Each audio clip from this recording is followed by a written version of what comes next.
Hey YouTube, it's Papa Jason with Life with Paul. Paul is laying right beside the tripod chewing on a stick.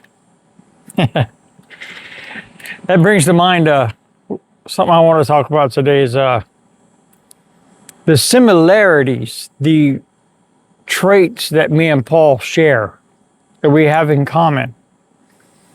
I haven't got a list. I haven't thought this out a whole lot, so I'll try to come up with 5 of them, but right now I'm looking at maybe 3 that I've thought up so far. So we'll wing this and see how it goes. Number 1 is that what he's doing right now, he's just chewing on a stick. We have the simple things. We both like simple things. His favorite toys are he likes to just chew on a stick. He likes to just chew on a ball or play fetch with a ball. Simple. That's his favorite thing in the world. His favorite toy in the house is a little bitty thing about this big, and it's called an emoji. He's gonna knock that camera over before this is over. But anyway, it's a little thing called an emoji. They're made out of rubber. They squeak, or they used to squeak. His don't squeak anymore. But it's his favorite toy. He loves it. It's the simple things. Me, I love the simple things. Give me a fishing rod and a river close by, and I'll go fishing every single day. Simple. I don't know, I can't speak for Paul because he doesn't have words. But I like the simple things because the simple things are less stressful. That being said, there is some more complicated things I do like, but for the most part, it's simple things. Number 2. Paul, get away from the camera. Hey, Paul, thank you. He's leaning more and more this way, and he's going to be against that tripod. He's like this far from it. Hey. And I'm tapping on his butt with my foot, and he's paying me no, never mind at all. He's just chewing on a stick. Anyway, number 2 is we are not 100% very trustful of people. There's a caveat to that.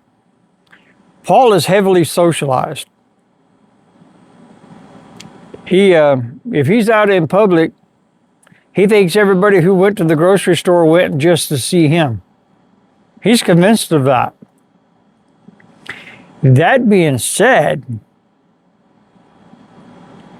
Paul will stare at you, watch you, judge you, and have you not rationalized, but he will have you placed into a category long before you approach him. I wish I could do that. But by things in my past, I am not very trusting of people. Paul is actually a lot more trusting of people than I am. But Paul can decipher whether you're trustworthy or not long before I can. So I tend to place more people in the don't trust category than he does, because he can decipher it. He can distinguish it a lot easier and better than I can. Me, if I just meet you today, you're automatically in the don't trust category. The motto I run on is you have to display stuff or earn that right to be placed into the trust category. And it's not an immediate from don't trust to trust. It's immediate. It's from don't trust to, okay, I'll give you just a little bit to see how you handle that. To see if you're actually trustworthy. You gradually make your way over there. If I meet you and you are offended by that or you're bothered by that, all I can say is I'm sorry. But after the things I've been through in my life, that's the way I am, and it's for my own self-protection. It's nothing against you. It's me. It's all about me. But Paul, it's amazing how a Cane Corso does it. Is they just watch you and can read you and know whether you're trustworthy or not. And Paul, if he decides you're not trustworthy or whatever, when you approach, if you go to talk to him or want to pet him or whatever, he'll just turn and walk away from you. I've seen him do it, and whenever he does that, I follow him. He's got a lot better way to judge people than I do, so I trust his judgment. Let's see, what's a third one? A third one are routines. We are both creatures of habit. We both like our routine, and breaking that routine is very difficult. But Paul, it's actually a little easier than it is with me. He's funny. When I'm getting ready to go to a doctor's appointment or somewhere, because that's the only place I go anymore. Other than that, me and Paul are at home when we do the same thing every day at home. Nothing changes.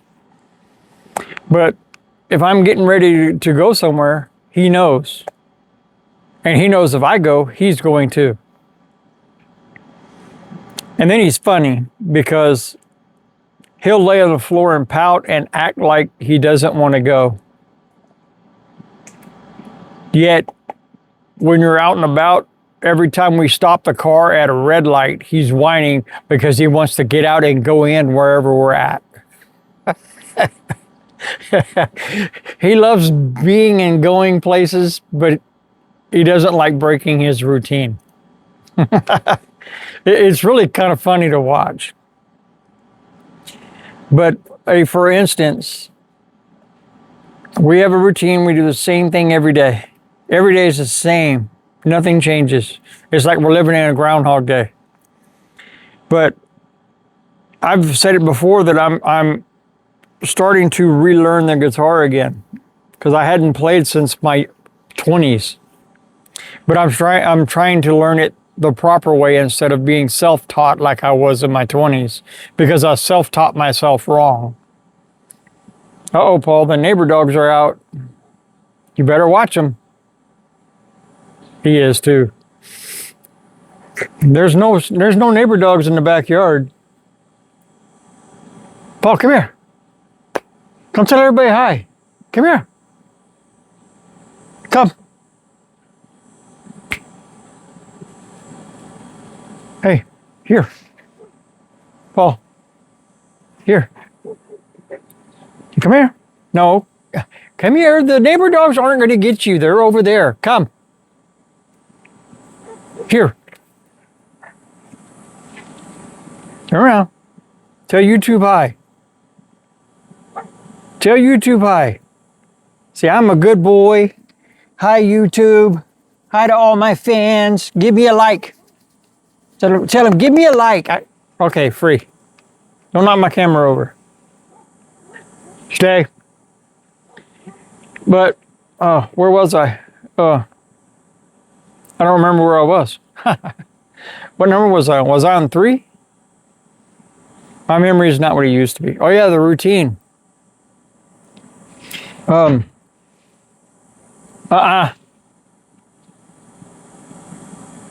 She's got to go check the other side of the neighbor's property. Even though there's never anything going on over there. Paul has to do it. It's part of his breed. All right, come on. Paul, come. All that happened was the neighbor let their dogs out, so now he's doing his guardian thing. Hey,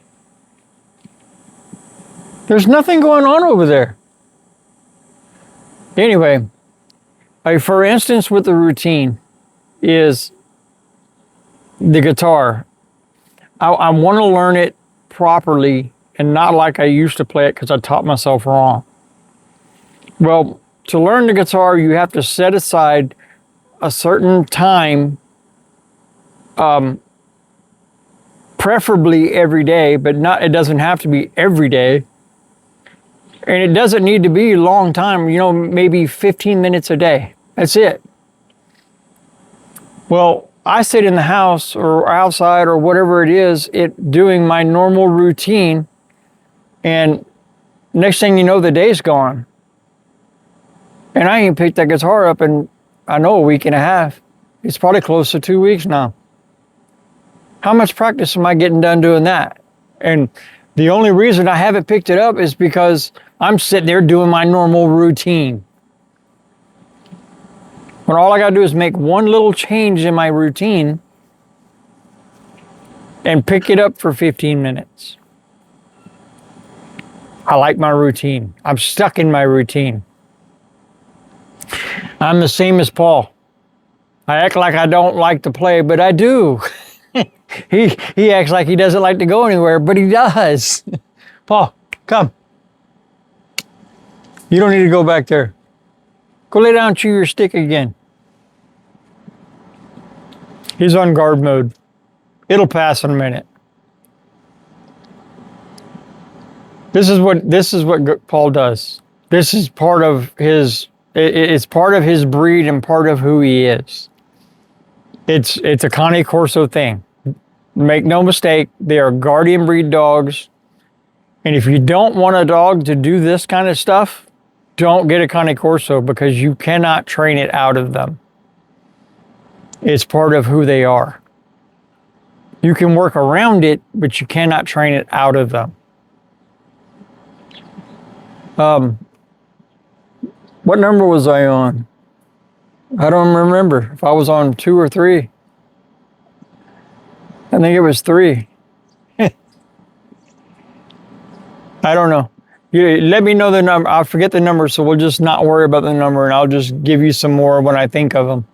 Because like I said, I don't do a list. I don't do a script. I don't do any of that for these videos. I mean, I hit record, sit down, and talk. You get what you get. We do our life, and that's all. Life is not scripted, so here it is. Part of Paul's guardian thing is the first one, I think. I think that's what I said was the first one, is the not trusting of people. That's part of his guardian instinct. Paul, it's okay. Yeah, it's okay. Back to laying beside the camera. You're going to move the camera.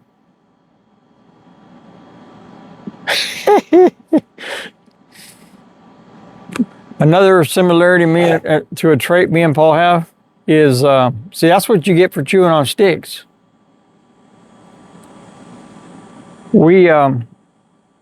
This one's kind of hard to explain. We both trust in something that is bigger and more powerful than ourselves. Paul looks to me for that.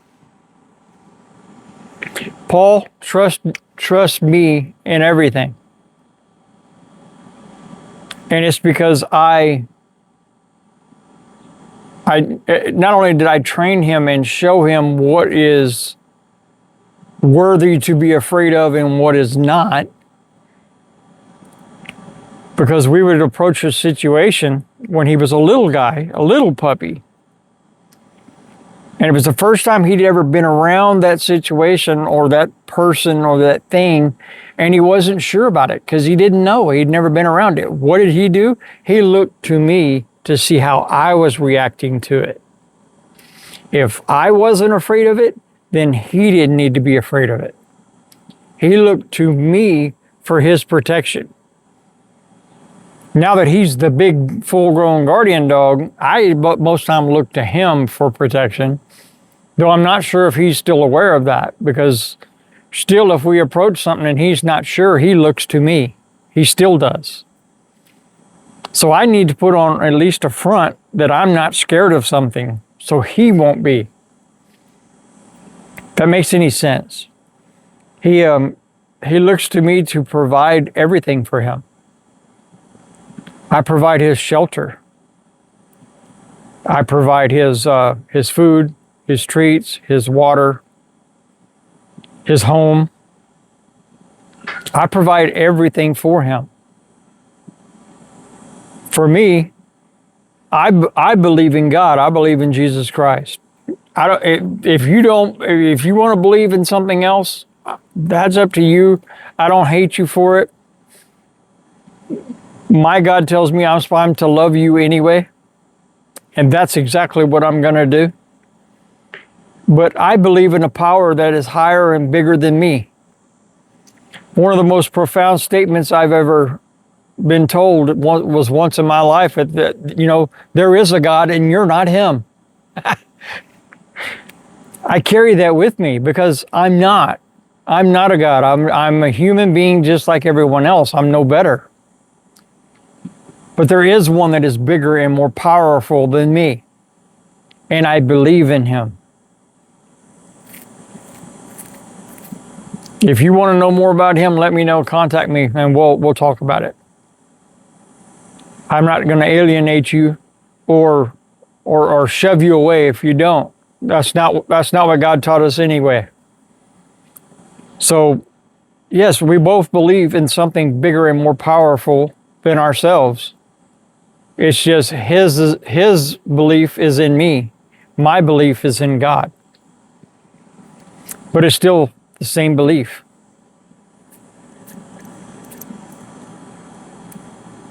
He's looking back and forth. He's laying here and he's looking that way at the neighbor dogs that are out in their fence. And he's looking this way to look in our backyard. Though he really can't see much of our backyard from here, but let's see, what's another one?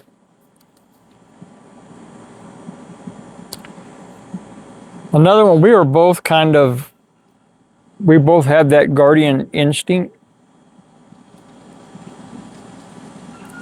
Paul it's in his bloodline. It's all he knows because that's what his breed was bred for. I mean, it goes all the way back to the Roman days because his breed was part of the Roman army. And then after that, they would guard farms and livestock in Italy. And they would hunt wild boars, and then they would guard their owners and their flock and their property. So it's part of their breed throughout history. That's all they've ever been bred for. And so even though nowadays they're not bred for that specifically anymore, it's ingrained in their bloodline. It's what they know and what they do. For me, I grew up in a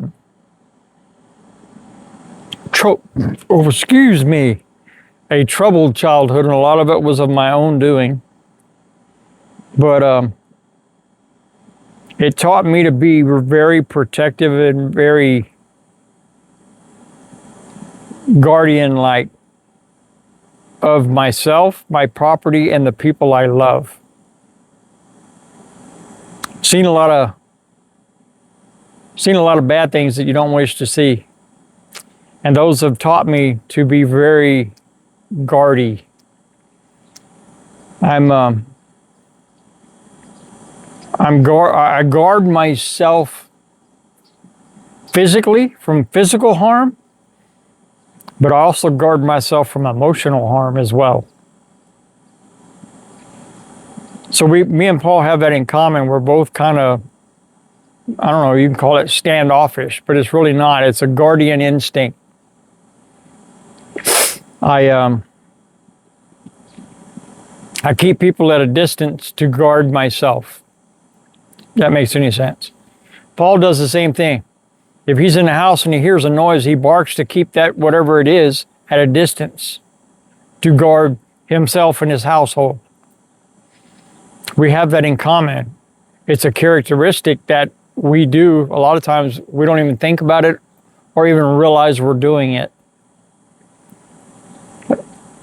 My wife probably notices more of my guardian characteristics than I do, because I'm very I'm very guardian of her, very much so. I live by that, one of the country artists, I don't remember who it was. No, it was Stevie Ray Vaughan said it in a song. Something about my wife is long and lean, but if you mess with her, you'll see a man get mean. That's kind of how I am, and Paul's the same way. He is he guards over his pack. But if you want to really watch him be a guardian, come mess with me, because I'm his person. I'm his number one person. But he guards my wife more than he guards me. He's more protective of her than he is of me. I don't know if he gets that from watching me, or if he gets that from knowing she is the female and supposed to be the weaker. I don't know. They say that's a common trait. Male dogs will guard the female of the house more, and female dogs will guard the male of the house more, is what they say. That's not always true. Paul guards the people he loves. That's easy. He loves my mother who lives next door to me, and he guards her ramp when like FedEx or people are coming up. One time we had a county sheriff that came up for some reason or whatever, and he was going up that ramp to knock on her door, and I opened our door to let Paul see what was outside, and Paul did not like him going up her ramp. But that's his guardian instinct. We both have it. Let's see, what else?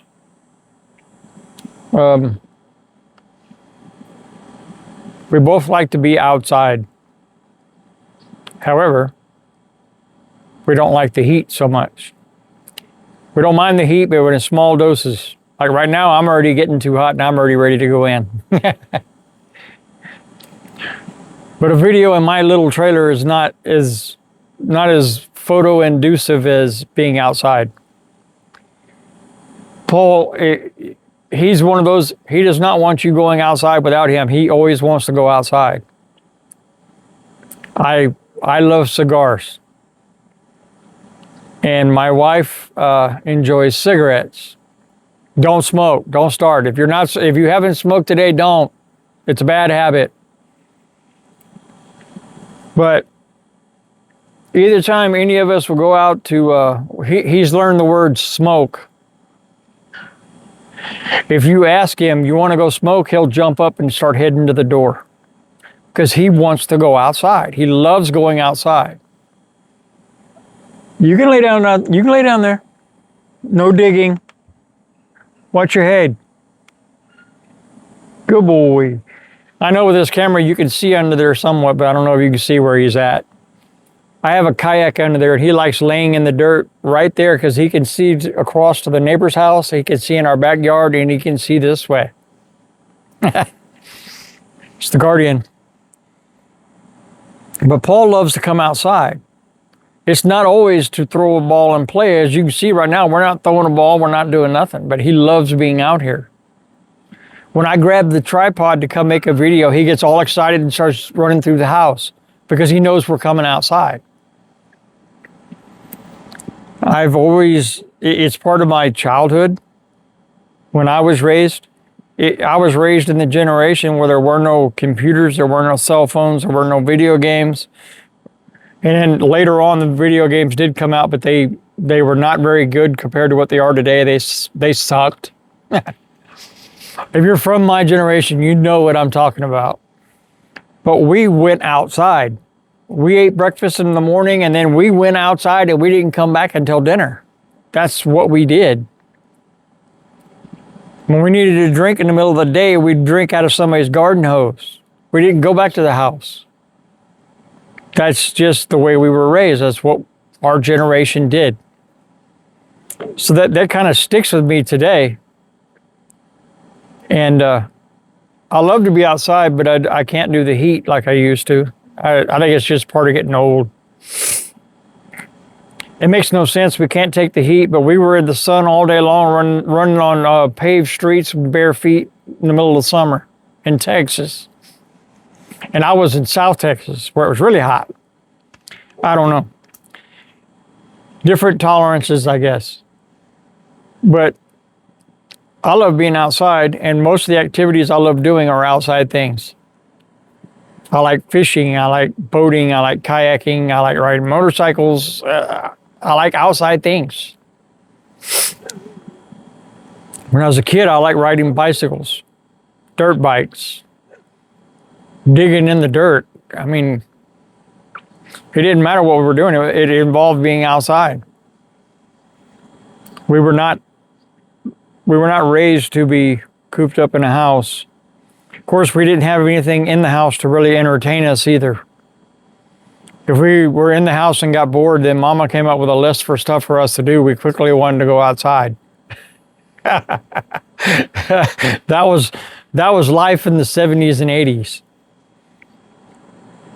What else? What else do we have in common, Paul? Hey, what else do we have in common?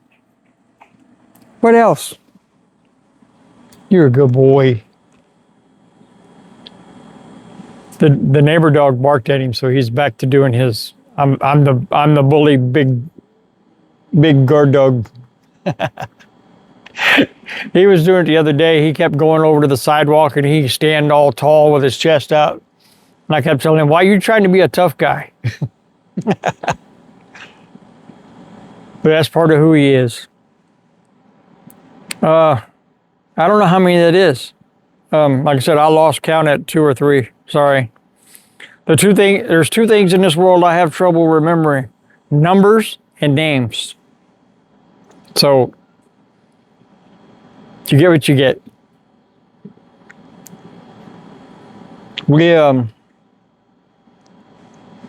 I guess as far as sports, when I was a kid, the sports I loved the most involved balls. It was basketball, baseball, football. That was kind of not, I wasn't a big fan of tennis or golf. Full contact golf would be so cool, but they didn't have that. But when I was a kid, it was, everything, all the sports I liked revolved around balls. And Paul, his favorite toy, his favorite thing in the world is a ball.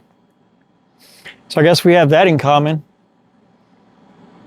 His favorite game, I mean, he calls it, we've taught him that word for that is play, but he likes to come outside and just bring a ball for you to throw, him to fetch it and bring it back.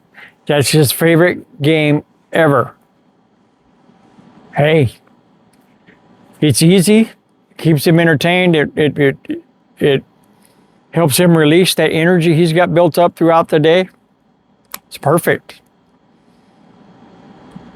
Me, my favorite sports now are more like UFC and boxing, not wrestling. I used to like wrestling, but that's just a male drama. Not a real sport.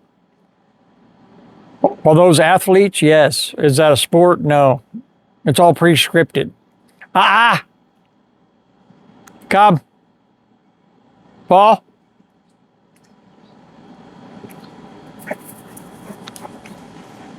Hey. Paul. Paul, focus. You leave the neighbor dogs alone. The neighbor dog's barking at him and he wants to go over there to their fence. But last time he ended up over at their fence, it was not a good thing. So he needs to stay over this way, away from the fence. Paul, your butt's in the screen. Why you keep sticking your butt in the screen? Why you stick your butt in the screen?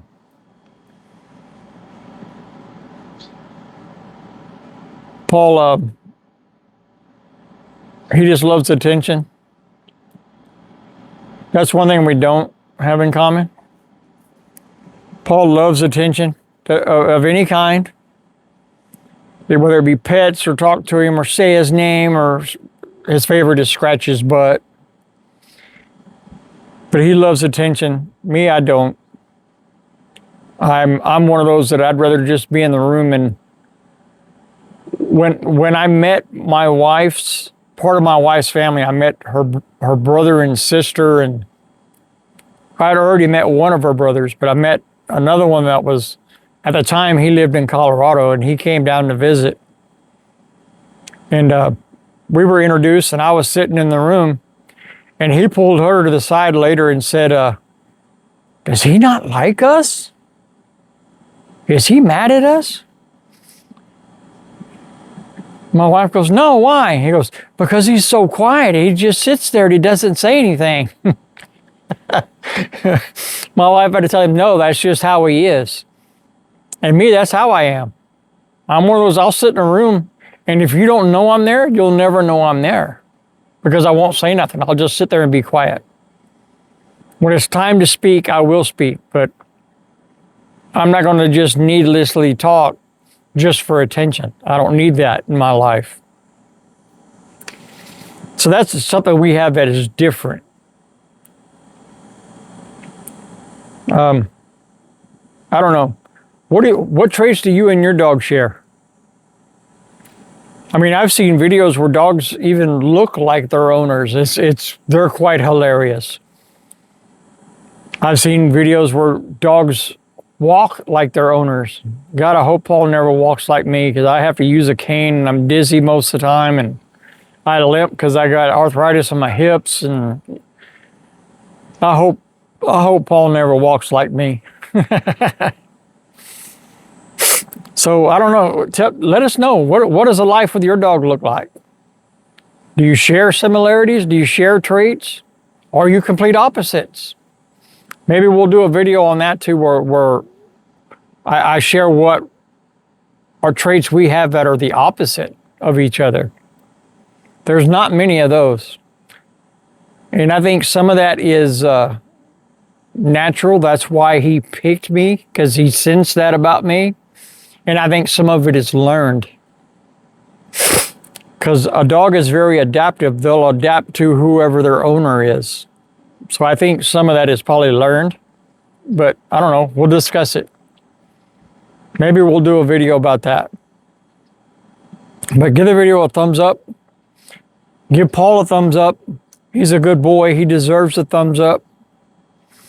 So give him a thumbs up. Ding, ding, the ring, ring. We're trying to get more subscribers so the videos get out to more people. We're counting on you to get the algorithm to push the video out to more people. We have to have more subscribers. So ding, ding, the ring, ring.